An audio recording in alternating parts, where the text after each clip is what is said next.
Hello दोस्तों, मैं आपका दोस्त अनुराग आज आपके लिए बैंकिंग के बारे में पूरी जानकारी लेकर आया हूँ। हमारे इंडिया में कितने प्रकार के बैंक्स होते हैं, यानी कि classifications of banks in India. हमारे इंडिया में, भारत में बैंक्स लगभग 4 प्रकार के होते हैं। कौन कौन से?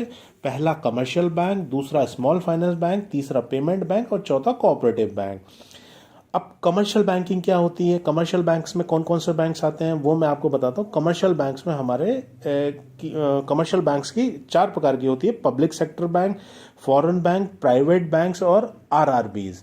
अब कमर्शियल बैंक्स में जो पब्लिक सेक्टर बैंक्स होती है वो क्या होती है? कमर्शियल बैंक में पब्लिक सेक्टर बैंक्स जिन्हें हम बोलते हैं या नेशनलाइज्ड बैंक्स बोलते हैं, वो करीब करीब 12 हैं हमारे इंडिया में। उनकी लिस्ट इस प्रकार है: State Bank of India, Punjab National Bank, Punjab and Sind Bank, Indian Bank, Union Bank of India, UCO Bank, Indian Overseas Bank, Bank of Maharashtra, Bank of Baroda, Bank of India, Bank Canara Bank और सेंट्रल बैंक ऑफ इंडिया। ये हमारी भारत की public sector banks होती हैं। अब इनमें अगर आप नेक्स्ट टॉपिक आता है हमारा प्राइवेट बैंक्स। प्राइवेट बैंक्स क्या क्या होती हैं? प्राइवेट बैंक्स की मैं लिस्ट देता हूं आपको। प्राइवेट बैंक्स लगभग हमारे देश में जो हैं वो इस प्रकार हैं: Axis Bank, IndusInd Bank, Bandhan Bank, City Union Bank, Dhanlaxmi Bank, DCB Bank, Federal Bank, HDFC Bank, ICICI Bank, IDFC Bank, IDBI Bank, Tamilnadu Mercantile Bank, South Indian Bank, RBL Bank, Nainital Bank, Lakshmi Vilas Bank, Karur Vysya Bank, Kotak Mahindra Bank, Karnataka Bank, Jammu and Kashmir Bank और Yes Bank. ये करीब करीब हमारे देश की private sector banks हैं। अब हम बात करते हैं फॉरेन बैंक्स की।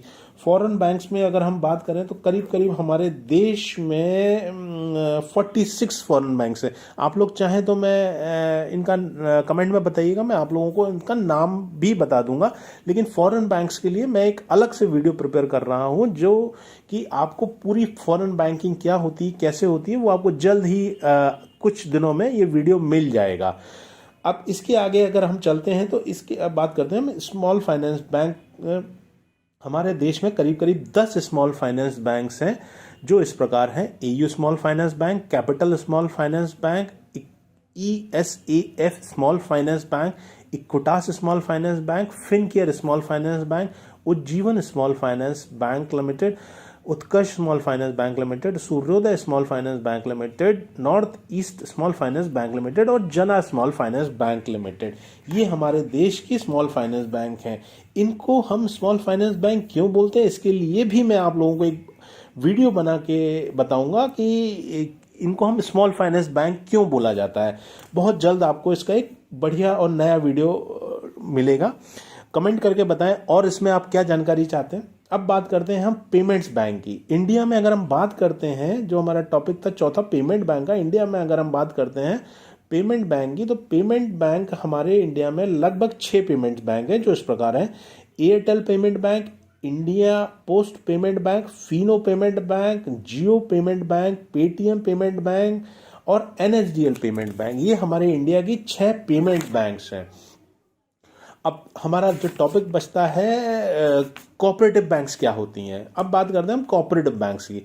हमारे देश में लगभग 31 कोऑपरेटिव बैंक्स हैं। कोऑपरेटिव बैंक क्या होती हैं, ये क्या कार्य करती हैं, इसके लिए सेपरेट वीडियो बनेगा, लेकिन मोटे मोटे तौर पर मैंने आपको कोऑपरेटिव बैंक्स का बता दिया।